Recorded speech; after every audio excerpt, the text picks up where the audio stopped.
ចាជំរាបសួរពុកម៉ែបងប្អូនថ្ងៃនេះយើងមកដឹងអំពីចារិស័យឆ្នាំម្ដងសម្រាប់ឆ្នាំមមីដែលកើតឆ្នាំ2002កើតនៅក្នុងថ្ងៃអង្គារណាចារិស័យនៅក្នុងឆ្នាំ2026នេះមកស្ដាប់ទាំងអស់គ្នាកាលពីវីដេអូមុនខ្ញុំបានបង្ហាញអំពីចារិស័យនៅក្នុងឆ្នាំ2026សម្រាប់ឆ្នាំមមេក៏មានចាគាត់ចូលខមមិនចាគាត់ថាគាត់កើតឆ្នាំ2002ណាចា2002នេះម្ដាយប្រាប់ថាឆ្នាំមមេ2002មិនមែនឆ្នាំមមេទេណាបងអូនគឺឆ្នាំមមីចាអញ្ចឹងឆ្នាំមមីសម្រាប់ក្នុងឆ្នាំ2026នេះប្រយ័ត្នប្រយែងតិចចាព្រោះស្ថិតនៅក្នុងឆ្នាំមមីដូចគ្នាចាបើតាមធាតុគេហៅថាភ្លើងជួបភ្លើងណាភ្លើងជួបភ្លើងបែបនេះមានចំណុចវិជ្ជមានផងនិងអវិជ្ជមានផងតាមពិតបើយើងប្រៀបធៀបជាមួយនឹងសត្វណាចាសត្វគឺសេះនិងសេះគឺវាមិនមានការគេហៅថាបាបប្រមិតនឹងគ្នាឬក៏ឆុងគ្នាអីទេចាហើយគ្រាន់តែថាចាវាប្លែកត្រង់ថាគាត់កើតថ្ងៃអង្គារណាចាអញ្ចឹងបើគិតទៅឆ្នាំនេះគឺជាឆ្នាំភ្លើងចាហើយធាតុរបស់គាត់គឺជាធាតុភ្លើងថ្ងៃដែលគាត់កើតគឺជាថ្ងៃភ្លើងទៀតផងអញ្ចឹងភ្លើងជួបភ្លើងផ្ទួនបែបនេះបើនិយាយពីចំណុចវិជ្ជមានបើសិនជាគាត់គេហៅថាមានសម្ពីបុណ្យរបស់គាត់ណាចាមានសម្ពីបុណ្យរបស់គាត់មានភាពឆ្លៀសវៃក្នុងការរកស៊ីដែលពាក់ព័ន្ធជាមួយនឹងគំនិតការប្រើប្រាជ្ញាពាក់ព័ន្ធជាមួយនឹងការរកស៊ីពាក់ព័ន្ធជាមួយបណ្ដាញសង្គមការកសាងកេរ្តិ៍ឈ្មោះអីផ្សេងៗចាពាក់ព័ន្ធជាមួយនឹងការធ្វើមាតិកាអីផ្សេងៗគាត់ច្រើនតែទទួលបានភាពជោគជ័យមានភាពល្បីល្បាញព្រោះភ្លើងជួបភ្លើងដែលផ្ទួនគ្នាបែបនេះគឺវានឹងជួយបង្កើតពន្លឺឲ្យរឹតតែខ្លាំងអញ្ចឹងគឺផ្ដោតទៅលើភាពល្បីល្បាញណាហើយនៅក្នុងកិច្ចការងារឬក៏ជាអ្នកសិក្សាក្តីគាត់ច្រើនតែមានគេជួយជ្រោមជ្រែងក្នុងជាធម្មតាទោះបីមានបញ្ហាអ្វីក៏ដោយច្រើនតែមានគេជួយឬក៏ជាអ្នកធ្វើការច្រើនតែមានអ្នកដែលមានឋានៈខ្ពស់ជាងយើងនៅក្នុងការងារហ្នឹងគេជួយជ្រោមជ្រែងយើងតែសម្រាប់ចំណុចអវិជ្ជមានវិញគឺមានច្រើនដែរចាចំណុចអវិជ្ជមានបើសម្រាប់អ្នកនោះក៏មានសម្ពាធបុណ្យតិចចាមានសម្ពាធបុណ្យតិចចំណុចអវិជ្ជមានដែលខ្ញុំសរសេរនៅលើចារូបភាពនេះអាចនឹងចាឥទ្ធិពលទៅលើគាត់រៀងខ្លាំងបន្តិចចាខ្ញុំនិយាយបែបនេះប្រកាសជាពុកម៉ែបងប្អូនឆ្ងល់ថាតើ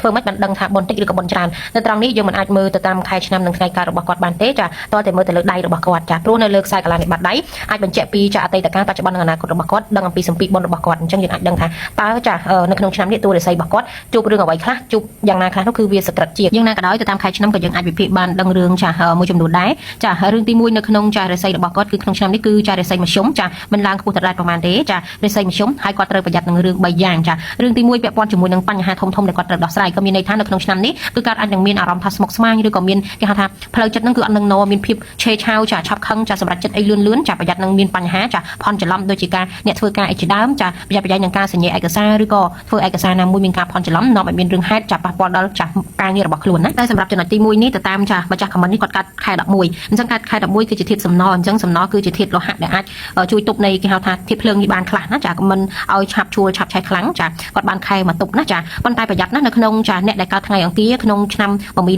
ដូចគ្នាណាក្នុងឆ្នាំមមីដូចគ្នាសម្រាប់អ្នកកើតខែ4ខែ5ខែ6ណាចាខែ4ខែ5ខែ6ឬក៏ខែ7នេះចាគឺគាត់ចាប្រយ័ត្នប្រយែងនឹងការសម្រេចចិត្តព្រោះជាគេហៅថាខែនៃធាតុភ្លើងចាបានន័យថាឆ្នាំក៏ភ្លើងចាថ្ងៃកើតក៏ភ្លើងចា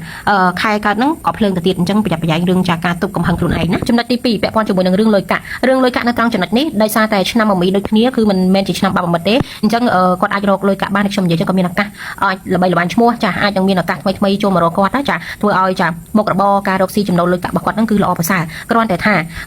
ដោយសារតែចាធាតុនៃភ្លើងនេះគឺខ្លាំងចាអញ្ចឹងហើយគេហៅថារកចូលមកក៏បានច្រើនចេញទៅវិញក៏ច្រើនដូចគ្នាចំណាយទៅវិញក៏ច្រើនដូចគ្នាហើយប្រភេទចំណាយនោះច្រើនតែចំណាយពាក់ព័ន្ធជាមួយនឹងការមិនបានក្រងព្រៀងទុកដូចជាការខូចឡានខូចម៉ូតូថ្លៃការជួសជុលឬក៏ពាក់ព័ន្ធជាមួយនឹងការជួយយកអាសាគេទៅអាសាបងឬក៏ជ្រុះបាត់អីជាដើមពាក់ព័ន្ធជាមួយនឹងលុយឬទ្រព្យសម្បត្តិពាក់ព័ន្ធជាមួយនឹងចំណុចទី3ចុងក្រោយគេពាក់ព័ន្ធជាមួយនឹងរឿងស្នេហាចារឿងស្នេហាត្រង់ចំណុចនេះនិយាយទៅអ្នកមានគ្រួសារមុនគេសម្រាប់អ្នកមានគ្រួសារអាចនឹងឧស្សាហ៍មានការរកម្មរកោសដោយសារពាក្យសម្ដីដោយសារតែឆ្នាំនេះជាឆ្នាំនៃធាតុភ្លើងចាអញ្ចឹងភ្លើងនៃភ្លើងជួបគ្នាអារម្មណ៍របស់យើងមិននឹងនោមមានភាពឆេវឆាវអញ្ចឹងអាចនឹងមានបញ្ហាតោះតេងពាក្យសម្ដីនៅក្នុងអ្នកដែលមានគ្រួសារសម្រាប់អ្នកដែលមិនទាន់មានគូវិញចាអ្នកដែលនៅលាវអាចនឹងមានឱកាសជួបគូប៉ុន្តែគូដែលចូលមកច្រើនតែមនុស្សមិនពិតប្រាកដច្រើនថាចូលឲ្យទៅវិញចូលឲ្យទៅវិញបែបហ្នឹងចាអញ្ចឹងនៅក្នុងអ្នកដែលចូលមកនៅក្នុងឆ្នាំនេះដែលចាប់អារម្មណ៍ចាស្រឡាញ់យើងកុំទាន់ជាគេហៅថាប្រកល់ចិត្តប្រកល់ថ្លើមឲ្យអស់ណាចានៅក្នុងឆ្នាំនេះអាចនឹងមិនជួបអ្នកពិតប្រាកដទេចាសម្រាប់វិធីកាយដើម្បីឲ្យល្អនៅក្នុងឆ្នាំនេះឆ្នាំមមីគួរតែចាធ្វើសមាធិផ្លូវចិត្តឲ្យបានច្រើនតិចព្រោះដោយសារចាភ្លើងនេះភ្លើងជួបគ្នាចាផ្លូវចិត្តរបស់គាត់គឺមិននឹងណទេមានភាពឆេវឆាវខ្លាំ